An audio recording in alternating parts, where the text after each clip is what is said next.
Hey everybody, I'm Randy Laskowski from Jingle Bell Productions, and your awesome teacher with the nice bow tie has asked me to talk to you about the basics of jingle writing. Here's a short presentation that gives you a few bits of information that'll help you out as you write your own jingles. Enjoy!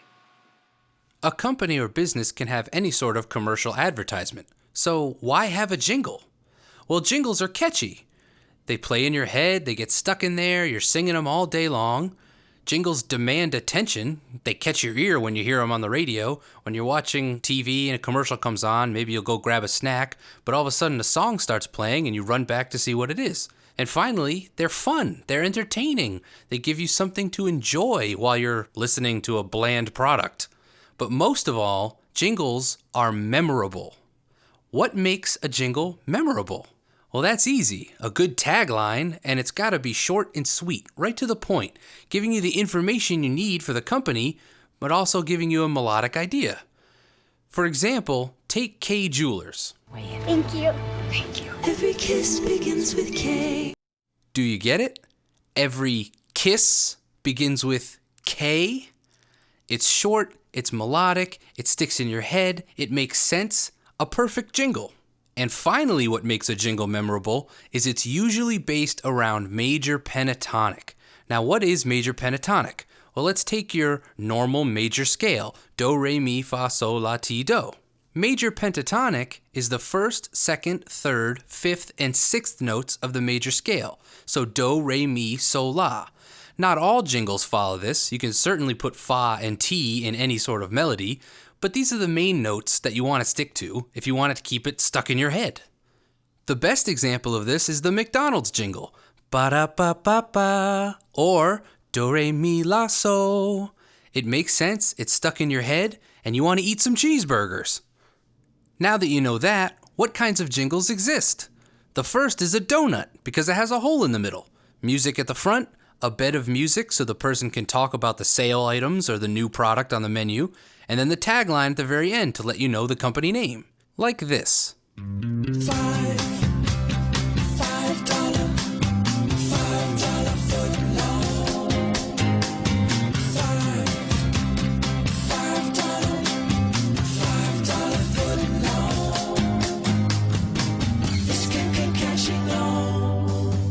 To say thanks for making Subway footlongs famous, get any piled high regular footlong for just $5. $5 footlongs. Hurry, a celebration this great won't last long.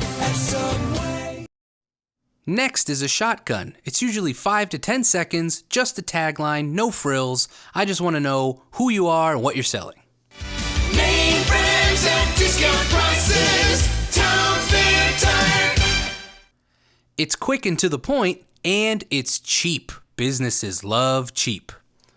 The next type of jingle is more rare. It's called a pastiche. A pastiche is a song that sounds like another one, but not fully because they don't want to break any copyright laws.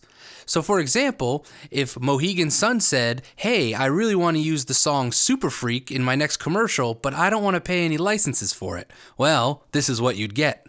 It's a very special place, the kind you want to share with others. We really are impressed with the hotel rooms. And they're very hard to please. Yes, I am. The party's getting started. At Mohegan Sun, Everyone's invited. everyone was fun. Could you use some sun? Mohegan Sun.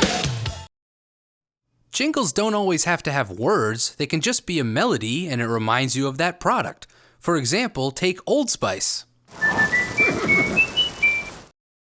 Yeah, but the point is that anyone can whistle that little melody and think of Old Spice. Another cool way to utilize a musical jingle is what Kit Kat Bar did. Take a listen here. 1, 2, 1, 2, 3, 4. Give me a break, give me a break. Break me off a piece of that Kit Kat bar. Give me a break, give me a break. Break me off a piece of that Kit Kat bar. Now that they've established that melody, in later commercials, they can just make it musical and it'll have the same effect. Listen here.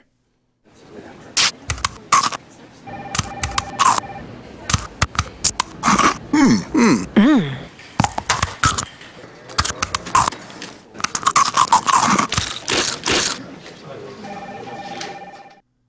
pretty cool effect for sure.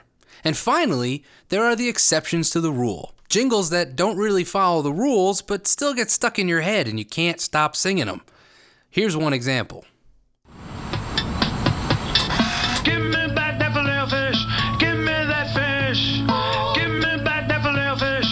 Give me that fish. What if it were you hanging up on this wall? If it were you in that sandwich, you wouldn't be laughing at all. Even though it's so weird, it still gets stuck in your head because it's so bad.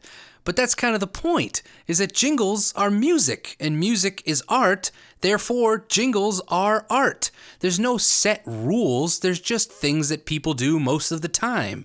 You don't have to follow them as long as you can make something that sounds great and people enjoy it. That's the beauty of music, and that is the beauty of jingles. So let me know, girl.